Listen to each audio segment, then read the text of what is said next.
இப்போ ரீசெண்டாக ஒரு பிரபலமான ஃபார்மா கம்பெனியில் நடந்த ஒரு சைபர் ஃப்ராட் கேஸை பற்றி தான் பார்க்க போகிறோம். வீடியோக்குள்ளே போகிறதுக்கு முன்னாடி நம்ம சேனலை நான் பிரபலமான ஃபார்மா கம்பெனின்னு சொன்னது டாக்டர் ரெட்டிஸை தான். இது என்ன கேஸுன்னா, இப்போ குரூப் ஃபார்மாசிட்டிக்கல்ஸ்னு இன்னொரு ஃபார்மா கம்பெனி இருக்குது. அந்த ஃபார்மாசிட்டிக்கல் கம்பெனிக்கும் டாக்டர் ரெட்டிஸ்க்கும் ஒரு பிஸ்னஸ் நடந்திருக்கு போல். அது என்னென்னா, இந்த குரூப் ஃபார்மாசிட்டிக்கல்ஸ் அவங்களோட கூட்ஸை டாக்டர் ரெட்டிஸ் கொடுத்துருக்காங்க.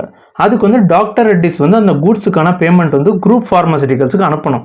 இந்த ரெண்டு பேருக்கு நடுவில் இருக்கிற ஒரு இமெயில் கம்யூனிகேஷன் இருக்கும் பார்த்தீங்களா, அது எப்படியோ ஹேக்கர்ஸ் ஆக்சஸ் பண்ணியிருக்கானுங்க.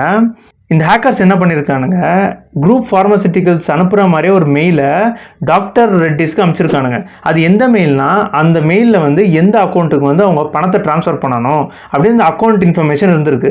ஆனால் அந்த அக்கௌண்ட் இன்ஃபர்மேஷன் குரூப் ஃபார்மாசிட்டிக்கல்ஸ் கிடையாது. அந்த ஹேக்கர்து அக்கௌண்ட் இன்ஃபர்மேஷனை அப்படியே மென்ஷன் பண்ணி அந்த மெயிலில் அனுப்பிச்சிருக்கானுங்க. இதை பார்த்துட்டு டாக்டர் ரெட்டிஸ் என்ன பண்ணியிருக்காங்க, அப்படியே அந்த 2.16 crore அப்படியே அந்த மெயிலில் இருந்த அக்கௌண்ட் நம்பருக்கு அனுப்பிச்சி விட்டாங்க.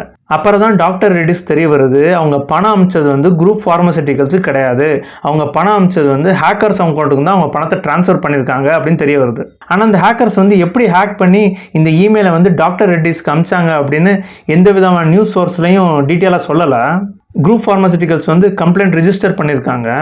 அதுக்கப்புறம் அந்த அக்கௌண்ட்டை ட்ரேஸ் பண்ணதில் அந்த அக்கௌண்ட்டோட லொக்கேஷன் குஜராத்தில் இருக்கிற வடோதராவில் காட்டுதான். ஆனால் டாக்டர் ரெட்டிஸ் தரப்பில் என்ன சொல்கிறாங்கன்னா, அந்த ஃபண்டை ஃப்ரீஸ் பண்ணிட்டதாகவும் அவங்க சைட்லேருந்து எந்தவித ஃபைனான்சியல் லாஸ் இல்லைன்னு சொல்கிறாங்க. ஆனால் அந்த அமௌண்ட்டை டாக்டர் ரெட்டிஸ் திரும்பி ரிகவர் பண்ணாங்களா என்னன்னு சரியாக தகவல் இல்லை. இறைவன் நாடினால் மீண்டும் அடுத்த வீடியோவில் சந்திப்போம்.